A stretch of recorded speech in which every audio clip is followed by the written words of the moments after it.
Hello peoples! In today's video we're going to be talking about bombing in the A1 Spirit. Why? Well, because the A1 Spirit is the latest greatest ship that has just been pushed out by CIG in their ship line, and it's a sexy little beast and everybody is kind of gaga over it. Now this is a little bit different than a torpedo bomber, obviously, because the bombs fall out of the bomb bay and require gravity to hit their target. So right now the gameplay is a little bit limited, but with some practice and everything it can be fun. If your bombs are flying off in a Never Never Land, then you're going to want to watch this video to set everything up correctly. So the first thing we're going to do is take a look at our keybinds. This is the default keyboard mouse keybinds, obviously. The big one here is the T button, and that's going to allow you to toggle the HUD for the bomb impact point. And that's really important. You got to do this a couple times in order to get that bomb to land where you want. I use joystick. Obviously my button layout is going to be a little bit different than yours if you're using a joystick, but you'll notice that I did add a couple things. I added the increase HUD range, decrease HUD range, reset HUD range, and of course the cinematic camera, because what good is dropping bombs if you can't get really cool, screenshots of the bomb hitting the target? Now those first couple, right, the increase HUD, decrease HUD, and reset HUD range, I'm a little they're of limited use in the game from what I can see. They really don't offer much, but we'll go over them either way just so that you know what they kind of do, which is really not a lot of anything. Anyhow, once you get your keybinds all set away, just make sure that you understand you have to go into missile mode first, and then you select the bomb just like you would select a missile, a different type of missile, because the A2 obviously has just bombs. The A1 Spirit here has both missiles and bombs. So, with all that said, we're going to go over what the HUD looks like and all that stuff with some in-game footage, bomb a couple targets, and then call it a day.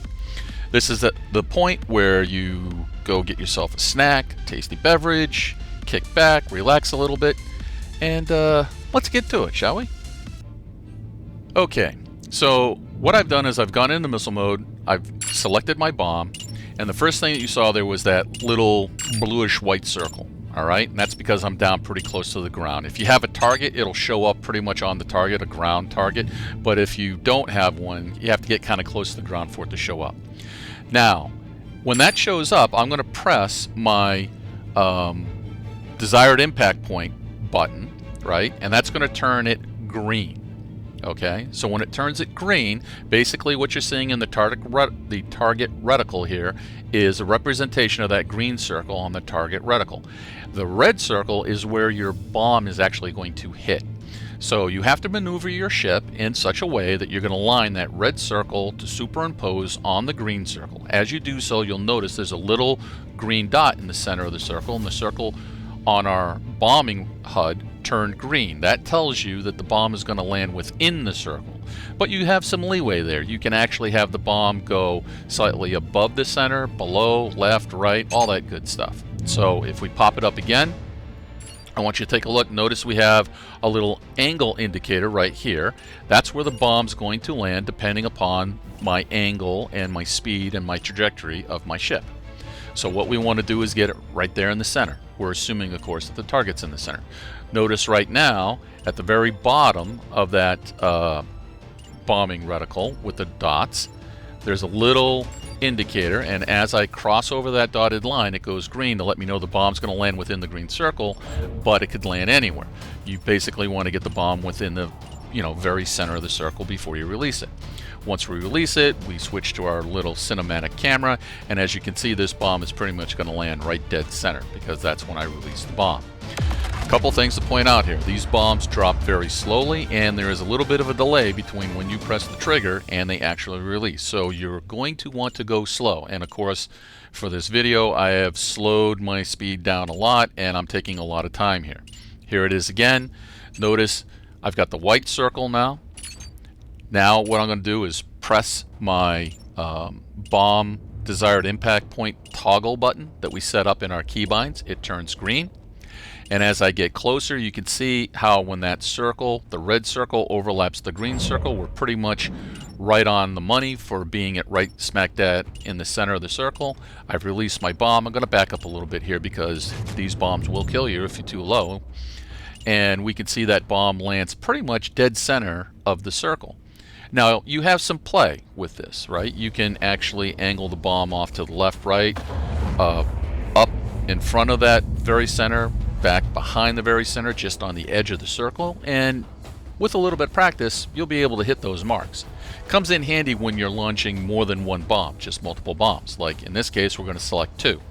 We're actually going to go after a ground target, and as you can see here, it's covered by very steep walls, so I have to wait until I basically clear those walls of this crater, and you're going to see that it's much easier to get that white circle to come up. So now I've locked on, and I recommend that you do this when you're practicing in particular. Lock onto the target first, right? So switch the bomb mode, get that white circle, hit your bomb desired impact point, button, whichever one you've keybind to, or take the default, and it'll lock on. It'll stay locked on if you do the toggle. If you do the hold, you're going to lose it. So I like to do the toggle. So now you're going to see when I clear this ridge, I'm all set. I don't have to worry about trying to relock the target because that green circle is already going to be there. As you can see, it's telling me, hey, if I release my bomb now, see how it popped up? Didn't pop up until we cleared the ridge, but I'm right on the money, right? So now I released 2 bombs. Now I did kind of release one bomb a little bit too early. I wasn't able to keep it on there, but as you're going to see, the first bomb hits pretty close to the center. The second one hit on the edge, and that's because when these bombs do get jettisoned, there's a little bit of a delay in between them, and of course the bombs fall really, really slow. So now I'm going to go at this same target at a different angle. Now I'm going to come in at a much greater height just to show you that, I'll relock the target here just to show you that, you don't have to come in at ground level, right? As long as you have a valid ground target, it'll work.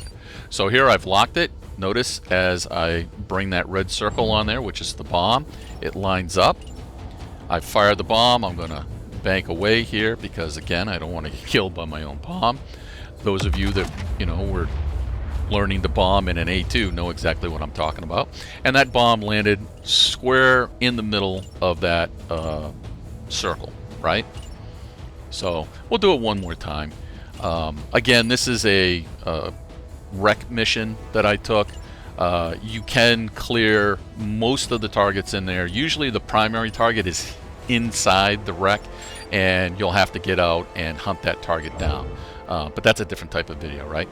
So here what I did, lined it up, fired one. I'm just going to back off so you can see that that bomb is going to land pretty much, in the center of the target. And keep in the back of your mind, we're not that far up. We're only 1,400 meters up, and it takes a while for that bomb to hit. All right? So those other buttons, the increase and decrease HUD range and reset the HUD range, they just seem to change the size of the circle for the HUD bombing reticle. That's it. The tip, start off slow, start off with a low speed.